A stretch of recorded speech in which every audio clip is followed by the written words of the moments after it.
So it sounds as if Billy Lord has been reading a lot and speculating a lot about the JFK assassination.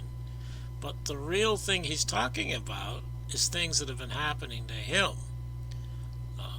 Break into his house, and apparently to his mother's house, and especially undeniable is this attempt by these researchers to get him to talk to them about Oswald, even to the point of resorting to implied coercion or intimidation. I don't know if Jimmy Carter ever read or replied to Billy Joe Lord's letter, but the FBI did. Billy Joe Lord, also known as Bill Lord, 2403 West Holloway, Midland, Texas, was interviewed March 15, 1977 by special agents of the FBI.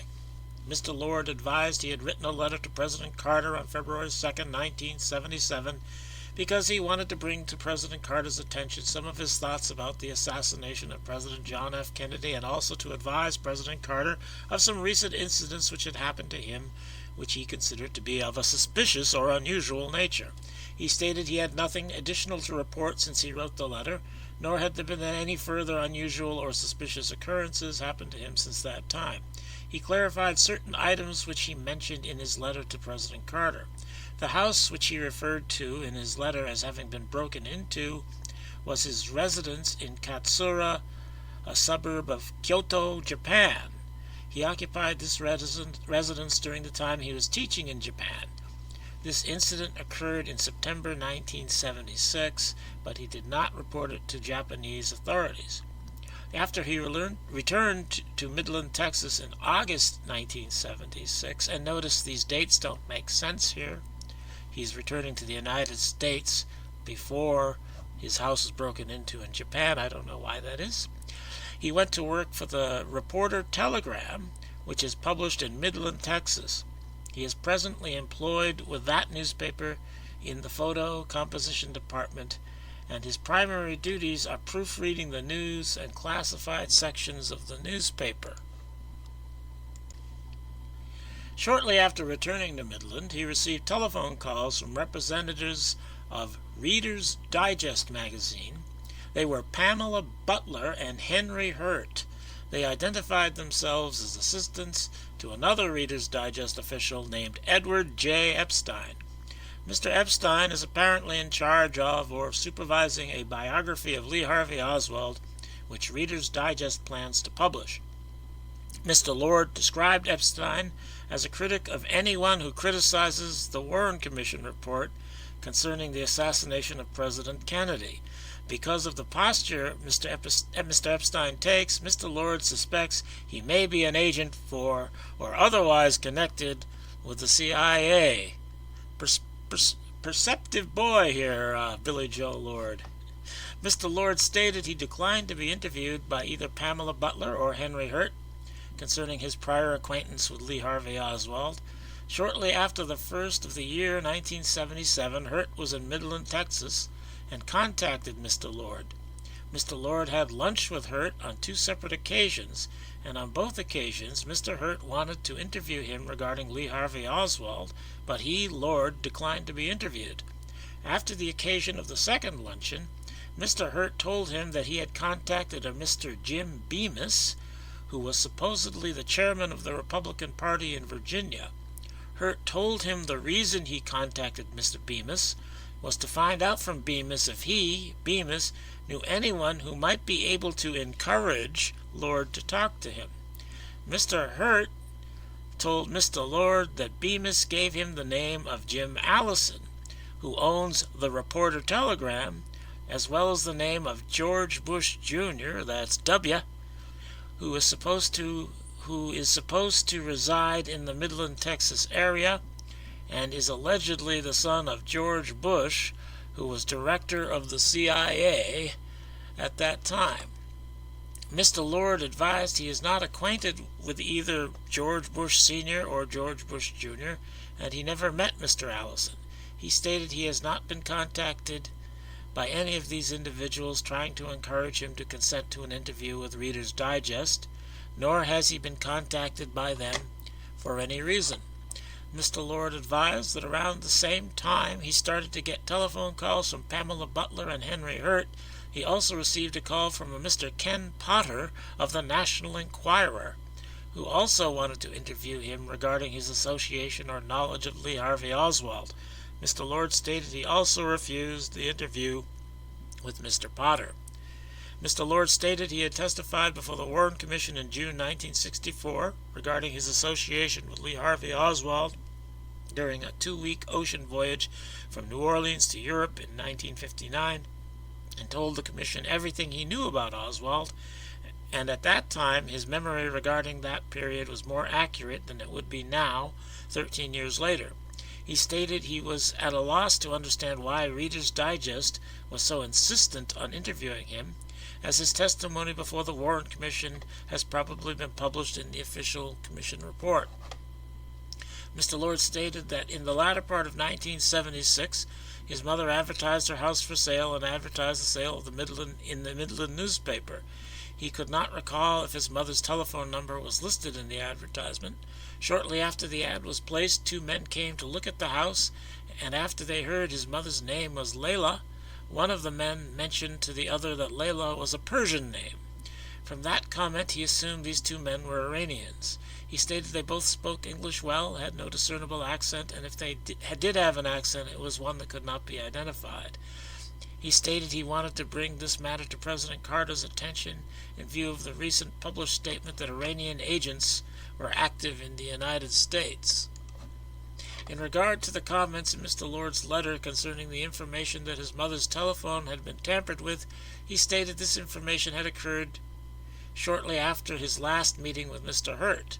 He stated he did not find any signs of forced entry into his mother's house and was advised that the incident was not a violation of federal law and should be reported to the Midland Police Department.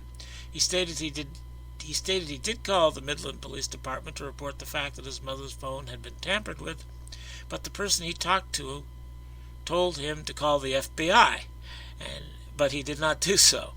Mr. Lord stated that he has had no threats made against him, but was advised that if he had any fear for his personal safety, he should contact the Midland Police Department. Now, one of the people that Billy Lord talks about who he met with, who was trying to interview him for Reader's Digest, was Henry Hurt. I've heard the name before. I don't know a lot about him, but as I understand it, and you can read this if you like, stop the video and read it, he is or was a conspiracy theorist type of researcher, ostensibly, but he's a big fan of a story told by a Robert W.